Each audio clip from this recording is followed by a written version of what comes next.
कांग्रेस प्रवक्ता राजीव त्यागी की मौत के मामले में बीजेपी प्रवक्ता संबित पात्रा के खिलाफ लखनऊ में एफआईआर दर्ज कराने के लिए तहरीर दी गई है। यूपी कांग्रेस के प्रवक्ता अंशु अवस्थी ने लखनऊ स्थित हजरतगंज कोतवाली में बीजेपी नेता Sambit Patra, TV news channel के प्रमोटर और एंकर के खिलाफ साजिशन हत्या का आरोप लगाते हुए शिकायत दर्ज कराई है। आपको बता दें कि बुधवार को एक टीवी न्यूज चैनल में डिबेट के बाद राजीव त्यागी को दिल का दौरा पड़ा और उनका निधन हो गया।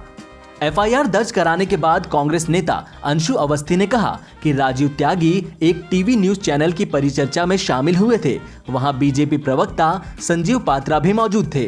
डिबेट में बहस के टॉपिक से अलग व्यक्तिगत रूप से बात होने लगी। संजीव पात्रा ने राजीव त्यागी को जयचंद बोल दिया और कहा कि तिलक लगाने से कोई हिंदू नहीं हो जाता। इसी वजह से उन्हें शौक लगा और उनकी मौत हो गई। वहीं अयोध्या में भी बीजेपी के राष्ट्रीय प्रवक्ता संबित पात्रा के खिलाफ कोतवाली नगर में तहरीर दी गई है। यूथ कांग्रेस के प्रदेश महासचिव शरद शुक्ला ने तहरीर दी है। आपको बता दें कि राजीव त्यागी की मौत पर जहां एक और सोशल मीडिया पर शोक व्यक्त किया जा रहा है, तो वहीं दूसरी ओर बीजेपी प्रवक्ता संजीव पात्रा भी निशाने पर आ गए हैं। कई यूजर्स ने टीवी डिबेट का हिस्सा शेयर करते हुए गिरफ्तारी की मांग की है। उनका आरोप है कि पात्रा ने बेहद आपत्तिजनक भाषा का प्रयोग किया, जिससे त्यागी की तबीयत बिगड़ गई।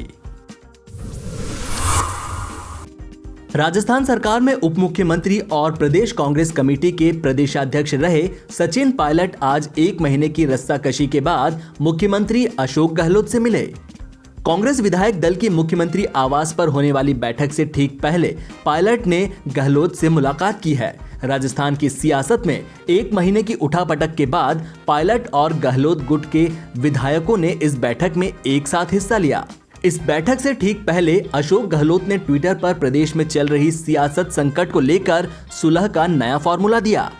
उन्होंने विधायकों को संदेश देते हुए लिखा कि पार्टी का संघर्ष सोनिया गांधी और राहुल गांधी के नेतृत्व में लोकतंत्र को बचाने का है। पिछले 1 महीने में पार्टी में जो भी गलत फहमियां हुई हैं, हमें लोकतंत्र के हित में देश और राज्य को ध्यान में रखते हुए इसे क्षमा करने और भूलने की जरूरत है।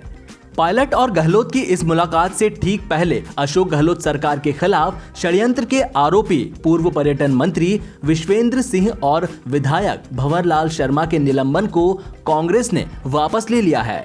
प्रदेश कांग्रेस के प्रभारी अविनाश पांडे ने इसकी जानकारी देते हुए ट्वीट किया है कि विचार विमर्श के बाद यह निर्णय लिया गया है कि कांग्रेस विधायक भंवरलाल शर्मा और विश्वेंद्र सिंह का निलंबन निरस्त कर दिया गया है। आपको बता दें कि कांग्रेस नेता सचिन पायलट के बगावती तेवर में बदलाव दिल्ली में पार्टी आला कमान की मुलाकात के बाद आया है। दिल्ली में राहुल गांधी और प्रियंका गांधी से वार्ता के बाद मंगलवार जयपुर लौटने पर पायलट ने कहा कि उन्होंने पार्टी से किसी पद की मांग नहीं की है। इसके साथ ही उन्होंने उम्मीद जताई है कि पार्टी आला कमान द्वारा गठित 3 सदस्यीय समिति जल्द ही अपना काम शुरू करेगी। पीएम मोदी ने गुरुवार को अटल बिहारी वाजपेयी को पीछे छोड़ते हुए सबसे लंबे वक्त तक सत्ता में रहने वाले गैर कांग्रेसी प्रधानमंत्री बनने का रिकॉर्ड कायम किया है। वाजपेयी अपने सभी कार्यकालों में मिलाकर 2268 दिनों तक देश के प्रधानमंत्री रहे, जो आज से पहले तक सबसे लंबे वक्त तक सत्ता में रहने वाले गैर कांग्रेसी प्रधानमंत्री थे। पीएम मोदी ने गुरुवार को उन्हें इस मामले में पीछे छोड़ दिया है। 2014 के लोकसभा चुनाव में नरेंद्र मोदी की अगुवाई में बीजेपी ने ऐतिहासिक जीत हासिल की। उन्होंने 26 मई 2014 को प्रधानमंत्री पद की शपथ ली। बाद में 2019 के लोकसभा चुनाव में बीजेपी ने और भी बड़ी जीत हासिल की और नरेंद्र मोदी दोबारा प्रधानमंत्री बने। अब वे भारतीय इतिहास में चौथे सबसे लंबे समय तक सेवा देने वाले प्रधानमंत्री बन चुके हैं। वाजपेयी 3 बार भारत के प्रधानमंत्री रहे।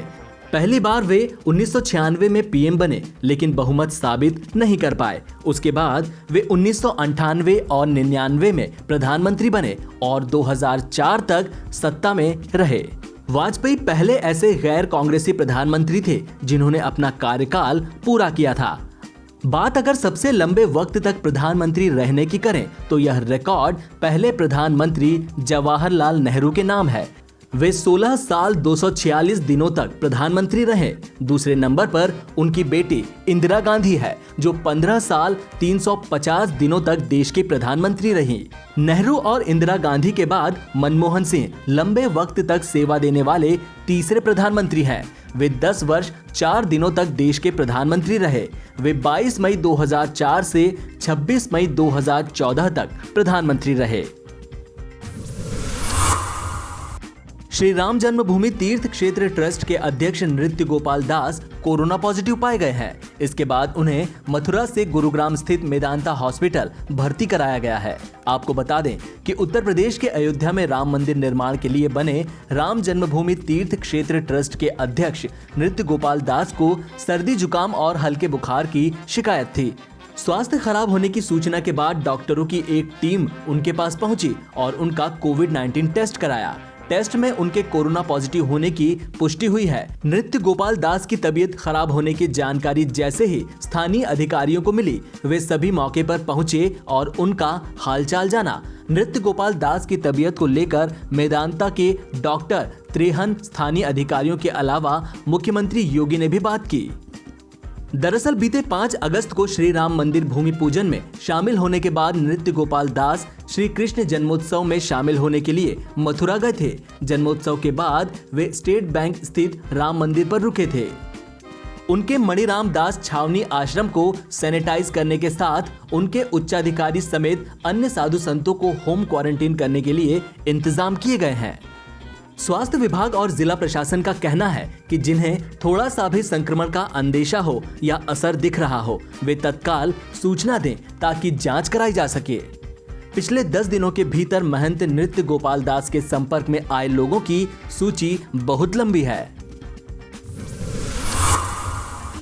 भारत सरकार चीन को आर्थिक मोर्चे पर झटका देने का कोई मौका नहीं चूक रही है। अब सरकारी तेल कंपनियों ने चीन कंपनियों द्वारा संचालित टैंकरों को ठेका नहीं देने का फैसला किया है। अगर चीन कंपनियों का टैंकर किसी तीसरे देश से भी रजिस्टर्ड है तो उन्हें कॉन्ट्रैक्ट नहीं दिया जाएगा। सीमा पर चीन की हरकतों से पूरे देश में गुस्से का माहौल है और सरकार भी चीन के साथ कारोबार को सीमित करना चाहती है। इसके मद्देनजर तेल कंपनियों ने ये कदम उठाया है।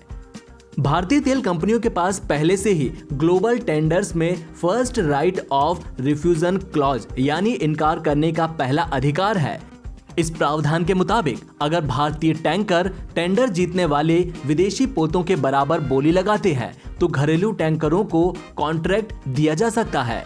तेल कंपनियों को इस कदम में चीन के संबंध रखने वाले टैंकर होड़ से बाहर हो जाएंगे। सीमित टेंडरों के लिए कंपनियां चीन की शिपिंग कंपनियों से बोली नहीं मंगाएगी। ये कंपनियां पहले भारतीय तेल कंपनियों के साथ रजिस्टर्ड थी।